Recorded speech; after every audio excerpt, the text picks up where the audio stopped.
Now, the United Nations Security Council has voiced concern over Myanmar's deadly crackdown against the Rohingya Muslims, calling for an end to the excessive use of military in Rakhine State. Take a listen.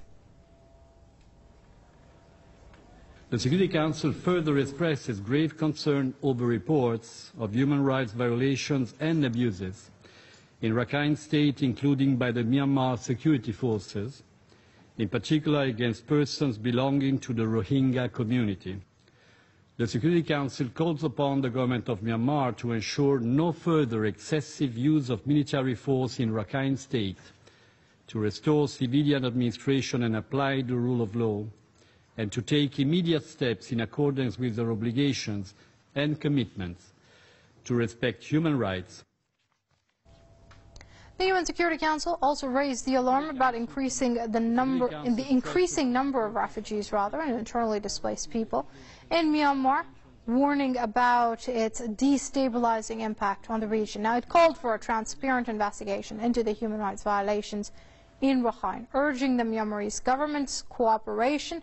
The French ambassador to the UN hailed the condemnatory statement on Myanmar and described the crackdown on Rohingya Muslims as ethnic cleansing.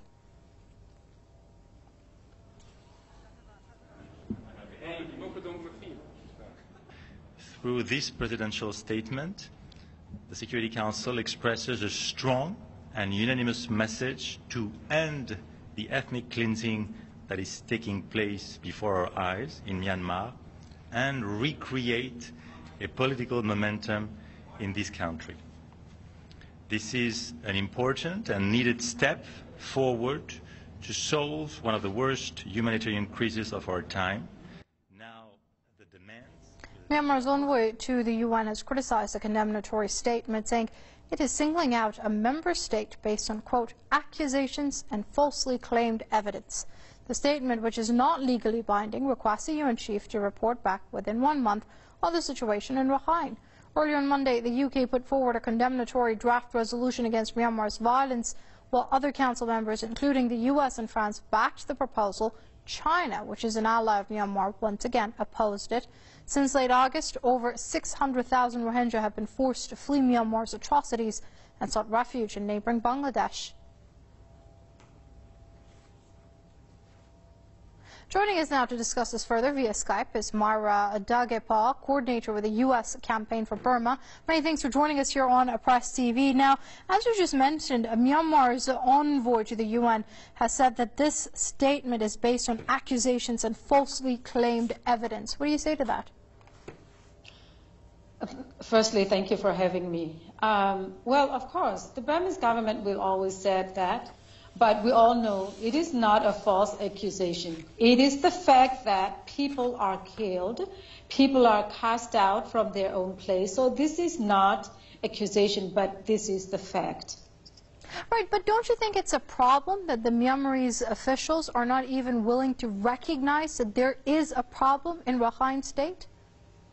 Exactly. That is a big problem, and that has been the problem for so long that Burma has never acknowledged the fact that they have persecuted the people of their own. And for as long as they don't accept the fact that these are their people and they persecute their people, we will not get anywhere. And therefore, the international community cannot just sit and watch. Instead, they have to impose, they have to push, and they have to establish whatever resolutions that they are putting in place. And the UN seemed to be so happy in the past couple of years, they even wanted to take out the Burma-specific resolution, which we, the activists, were saying you should not do it yet. It is not the time yet. And including the Special Rapporteur for Burma human rights situation. They also wanted to take away his or her role. We are not ready for that yet. Burma is not ready, and UN should not do that if they really wanted to save lives. Right, so you're saying that the UN and the international community has not done enough to stop the persecution of the Rohingya in Myanmar? No, they haven't. They just talk.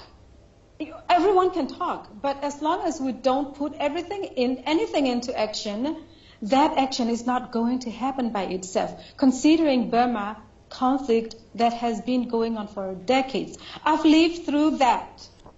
And it's not over yet, and it's not going to be over unless we really do something about it. And the international community has the power. They should do it. All right. On that note, we're going to have to leave it there. That's Myra Dagipov, coordinator of the U.S. campaign for Burma, joining us via Skype from Washington, D.C. Many thanks indeed for your comments here on Press TV, ma'am.